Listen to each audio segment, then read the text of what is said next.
سامعین باوقار، قربانی کا یہ دن مسلمانوں کے لیے یہ بچا کے رکھنا ہے، یہاں بیٹھنے نہیں دینا۔ اللہ کی جانب سے ایک بڑی خوشی اور بڑے انعام کا دن ہے۔ قربانی ما یتقرب بہ الی اللہ تعالی، ہر وہ چیز جس کے ذریعے اللہ کا قرب حاصل کیا جائے اس کو قربانی کہتے ہیں۔ اب انسان اللہ کے نام پر جانوروں کو ذبح کر کے اللہ کا قرب حاصل کرتا ہے، اس لیے اس کو قربانی کہا جاتا ہے۔ دنیا میں الگ الگ طرح کے لوگوں نے، حتیٰ کہ نبیوں اور رسولوں نے اللہ کا قرب حاصل کرنے کے لیے الگ الگ چیزوں کی قربانی دی۔ کسی نے جانوروں کو ذبح کیا، کسی نے اپنے مال کو قربان کیا، تو کسی نے اپنی اولاد کو قربان کر دیا۔ اور یہ صرف اس لیے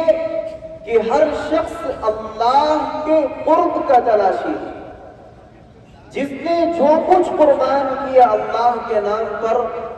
اس کی مرضی اور اس کی منشا یہی رہی کہ اللہ کی رضا اس کو ملے۔ تو اللہ کو راضی کرنے کی خاطر کچھ ایسے عمل انجام دیے جاتے ہیں، کچھ ایسی چیزوں کو قربان کیا جاتا ہے جن کا نام قربانی ہوا کرتا ہے۔ اللہ کے پاک پیغمبر سیدنا حضرت ابراہیم خلیل اللہ علیہ السلام نے اللہ کا قرب حاصل کرنے کے لیے بہت سی چیزوں کو قربان کیا، اور اللہ نے اپنے پاک پیغمبر کی زندگی کو سراپا امتحان بنایا، اور ایک کے بعد دوسرا اور تیسرا اور چوتھا، اور ساری زندگی امتحانات اور آزمائشوں سے بھر دی گئی۔ لیکن اللہ کے پاک پیغمبر ہیں، قربان جاؤں ان کی ذات پر، جس سوال کا بھی جواب مانگا گیا، جو قربانی مانگی گئی،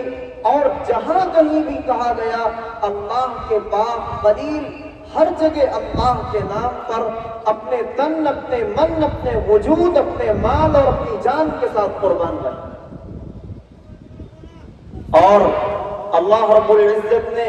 ان کی زندگی کو سراپا امتحان بنایا، اور ایک طرف سے امتحانات اور آزمائشوں کا سلسلہ شروع ہوا۔ کہیں ایسا ہوا کہ دہکتی ہوئی آگ میں ان کو چھلانگ لگانے کے لیے کہا گیا، تو کہیں ایسا ہوا کہ وطن اور ماں باپ کو چھوڑ جانے کو کہا گیا، کہیں ایسا ہوا کہ اپنے والدین کو چھوڑ کر اپنی بیوی اور اپنے بچوں کو کسی ایک ایسی وادی میں چھوڑنے کا حکم دیا گیا جہاں پر کوئی آدم اور آدمزاد بھی موجود نہ ہو۔ اور حد تو یہ ہوئی کہ اللہ نے اپنے خلیل سے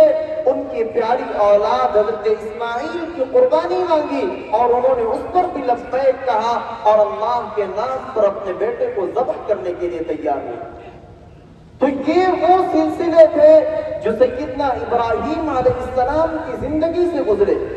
دنیا میں جتنی بھی محبت کی داستانیں لکھی گئی، چاہے وہ لیلا اور فرحات کی ہو یا مجنوں کی ہو، یا جس قدر بھی قصے محبت کے لکھے گئے، جب ابراہیم و اسماعیل کی محبت جو اللہ کے نام پر تھی، اور صرف اللہ کے نام پر تھی، جب اس محبت کے ساتھ دنیا کی دوسری محبتوں کے واقعات کا توازن کیا جاتا ہے تو ساری محبتیں پھیکی پڑ جاتی ہیں، سارے دعوے کھوکھلے نظر آتے ہیں۔ لیکن اللہ کے پاک پیغمبر حضرت ابراہیم اور ان کے فرزند ارجمند حضرت اسماعیل کی جو محبت کی داستان ہے، دنیا نے دیکھا، آسمان نے دیکھا، زمین نے دیکھا، فرشتوں نے دیکھا اور فضاؤں نے دیکھا کہ اس سے پہلے اور اس کے بعد اللہ کے نام پر ایسی محبت کسی نے پیش نہیں کی جس طرح کی محبت حضرت ابراہیم و اسماعیل نے اپنے پاک پروردگار کے نام پر پیش کی۔ سیدنا ابراہیم علیہ السلام بڑی عمر گزر جانے کے بعد اللہ رب العزت نے ایک بیٹے سے نوازا، اور بیٹا ملنے کے بعد تھوڑی مدت گزرتی ہے اور اللہ کی جانب سے سیدنا ابراہیم علیہ السلام کو یہ خواب دکھلایا جاتا ہے کہ وہ اپنے پیارے بیٹے کو اپنے ہاتھ سے ذبح کرتے ہیں۔ سیدنا اسماعیل کو بلایا اور ابا جان حضرت ابراہیم مشورہ طلب کرتے ہیں اور پوچھتے ہیں کہ بیٹا اسماعیل بتاؤ کہ میں یہ خواب دیکھتا ہوں، انی اذبحک فانظر ماذا تری، بیٹا میں تجھے اپنے ہاتھوں سے اپنے پاک پروردگار کے نام پر ذبح کر رہا ہوں۔ پیغمبر کا خواب وحی ہوا کرتا ہے، اللہ کی جانب سے حکم اور اشارہ ہوا کرتا ہے۔ قربان جاؤں سیدنا اسماعیل علیہ السلام پر۔ حضرت اسماعیل فرماتے ہیں ابا جان یا ابت افعل، پیارے ابا جان اللہ نے آپ کو جس بات کا حکم دیا ہے آپ بلا کسی تعمل کے بغیر سوچے سمجھے آپ اس کو کر گزریے۔ ستجدنی انشاءاللہ من الصابرین، آپ دیکھیں گے کہ آپ مجھے صبر کرنے والوں میں سے پائیں گے۔ اسماعیل ابھی کم سن و کم عمر بچے ہیں، انہوں نے کوئی تعلیم نہیں سیکھی، ان کو کچھ سکھایا نہیں گیا، کچھ پڑھایا نہیں گیا، لیکن پیغمبر کی اولاد ایسی تربیت کہ رب کے نام پر قربان ہو جانے کو تیار ہیں، اور وہ جواب دیتے ہیں جو جواب نبوت کی منشا کے عین مطابق تھا۔ حضرت اسماعیل علیہ السلام کہتے ہیں کہ ابا مجھے ذبح کیجئے۔ اقبال کہتے ہیں سکھائے کس نے اسماعیل کو آداب فرزندی، وہ کون تھا جس نے اسماعیل کو یہ بتایا کہ تمہیں یہ جواب دینا ہے اور اللہ کے نام پر قربان ہونے کو تیار ہو جانا ہے۔ تو ابراہیم و اسماعیل کی محبت کی یہ داستان اللہ رب العزت کو اس قدر پسند آئی کہ اللہ تبارک و تعالی نے قیامت تک تمام مسلمانوں کے ذمہ یہ لازم کر دیا کہ ابراہیم و اسماعیل کی محبت کی اس داستان کو ہر سال زندہ کریں، اس کو یاد کریں، اس پر عمل کریں اور اس مشن کو آگے بڑھاتے رہیں، اور اس طرح اللہ کے خلیل اور اللہ کے پاک پیغمبر حضرت اسماعیل دونوں کی محبت کی داستان رہتی دنیا تک ہمیشہ باقی رہے، اور دنیا دیکھے کہ کوئی تھا جس نے اپنے پاک پروردگار کے نام پر اپنے بیٹے کو ذبح کیا تھا اور محبت کی ایک ایسی داستان نقل کی تھی کہ دنیا اس کے بعد اس طرح کی محبت دیکھنے کو نہیں پائی۔ آج قربانی کا یہ دن اور آج کے اس دن کی مناسبت سے دنیا بھر میں مسلمان الگ الگ جگہوں پر اللہ کے نام پر جانوروں کو ذبح کرتے ہیں اور اللہ کے قرب کو حاصل کرنا چاہتے ہیں، کیونکہ قربانی ہوتی ہی وہی ہے ما یتقرب بہ الی اللہ، جس سے اللہ کا قرب حاصل کیا جائے۔ اب دنیا کے تمام مسلمان اللہ کے نام پر قربانیاں پیش کرتے ہیں، جانوروں کو ذبح کیا جاتا ہے اور اللہ سے اس کے قبول ہونے کی دعائیں کی جاتی ہیں، اس کے مردود و نامراد ہو جانے سے ڈرا جاتا ہے۔ یاد رکھیے کہ قربانی کا یہ فلسفہ اور قربانی کی یہ شروعات کوئی نئی شروعات نہیں، بلکہ دنیا جب سے بنی ہے اس وقت سے قربانی کا سلسلہ جاری ہے۔ سیدنا ابراہیم علیہ السلام سے پہلے بھی دنیا آباد تھی، سب سے پہلے حضرت آدم علیہ السلام دنیا میں تشریف لائے، ان کے دو بیٹوں کا واقعہ قرآن پاک میں نقل کیا۔ قرآن نے حضرت آدم کے دو بیٹے حابیل اور قابیل کا تذکرہ کیا۔ جب ان دونوں میں آپس میں لڑائی اور جھگڑے کی نوبت آ جاتی ہے، دونوں اللہ کے نام پر قربانیاں پیش کرتے ہیں اور قرآن پاک نے اس کا واقعہ بیان کیا۔ فَتُقُبِّلَ مِنْ أَحَدِهِمَا وَلَمْ يُتَقَبَّلْ مِنَ الْآخَرِ، ان میں سے ایک کی قربانی کو قبول کیا گیا، دوسرے کی قربانی کو مردود کر دیا گیا۔ تو قربانی کا یہ سلسلہ کوئی نئی رسم نہیں ہے، بلکہ دنیا کی ابتدا ہے، دنیا کی شروعات ہے، اور دوسری طرف قربانی کا عمل بھی شروع ہوتا ہے۔ بنی اسرائیل میں کوئی نزاع، کوئی جھگڑا ہوا، حضرت موسیٰ علیہ السلام نے اپنی قوم کے لوگوں کو قربانی کرنے کا حکم دیا۔ غرض یہ کہ قربانی کا یہ سلسلہ صرف سیدنا ابراہیم علیہ السلام کی زندگی سے شروع نہیں ہوتا، بلکہ آپ سے پہلے بھی دنیا میں قربانی کا یہ سلسلہ شروع ہو چکا تھا، اور اپنے پاک پروردگار کے نام پر اپنے خالق و مالک کو راضی کرنے کے لیے لوگ جانوروں کی اور اپنے مال کی اور اپنے زر کی اور اپنی اولادوں کی قربانی دینے لگے تھے۔ لیکن قربانی کا یہ سلسلہ